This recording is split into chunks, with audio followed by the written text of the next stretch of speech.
Hey, welcome to the video. I'm Dying Legacy, and you're a tank wondering how not to die or how to satisfy your healer's need for touching you with healing juices. Welcome to a quick guide to Final Fantasy XIV tanking, or in your case, masochism. Before we begin, let's pick a tank.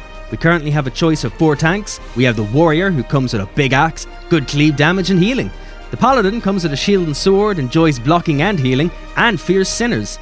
The Dark Knight is for people who like big swords, black energy aesthetics, and giving the healer a heart attack with the Living Dead skill that basically kills you not to die.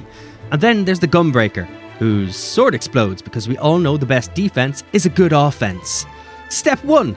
To start out, turn on your tank stance. This is usually turned off at the beginning of a duty, regardless if you turned it on before entering. This generates enmity when you're attacking targets, which makes enemies hate you more than the rest of the party. So make sure you're always hitting things.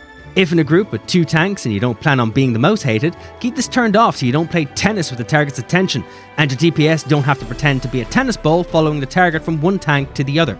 Step 2. Face the target away from the group, so party members don't get hit in the face along with you because you want to be selfish and take all the juicy pain for yourself, as most enemies tend to only attack what's in front of them because they suffer from tunnel vision, as well as giving players with positional based attacks room to actually use them. It might help to take notice of the target ring under an enemy. It'll tell you which way it's facing.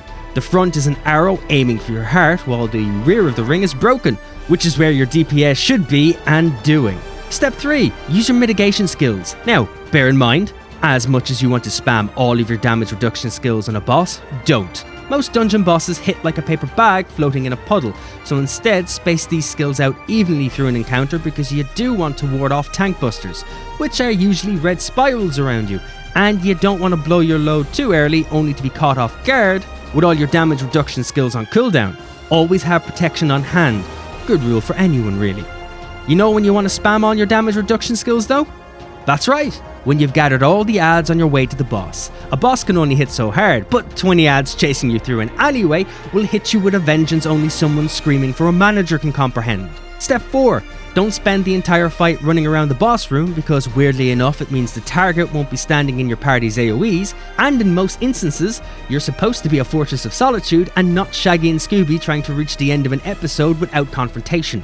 And in a weird coincidence, while you try to complete your marathon, the DPS have to complete that marathon with you, just to try and touch the target. So sit still and stare romantically into the eyes of your soon-to-be-dead love interest. Step 5. If the healer says they can take more, go for it. You'll either complete your duty in a relatively good time, helping the rest of the party to get on with their lives, or you can smugly enjoy the fact that the healer just doesn't have the stamina to keep up with your raw passion. And on the other side of the coin, if the healer asks you to slow down a bit, do.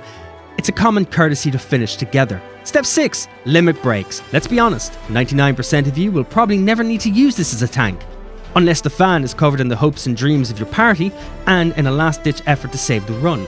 The tank's limit break at level 3 can reduce damage up to 80% for the whole party, handy for when a boss tells your group that you're its first and you know it's going to end in you screaming the boss's name when you take a toilet break to lament the time wasted. There! I hope I somewhat lessened the anxiety you feel about trying out the tanking role.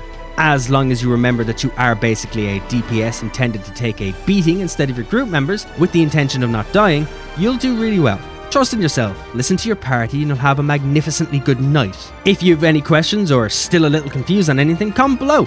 Let me know and I'll help you out. And why not let me know in the comments if I did in fact help you out in some way or another, and also if you'd like another role guide. And while you're down there, why not like and subscribe, just so you get a heads up on any of my next videos. If you prefer your questions or trolling to be answered in real time, why not follow me on Twitch over at twitch.tv/dyinglegacy. You will be in a position to be subjected to seeing me in a French maid outfit, or whatever the community suddenly decides their fantasy of the day might be.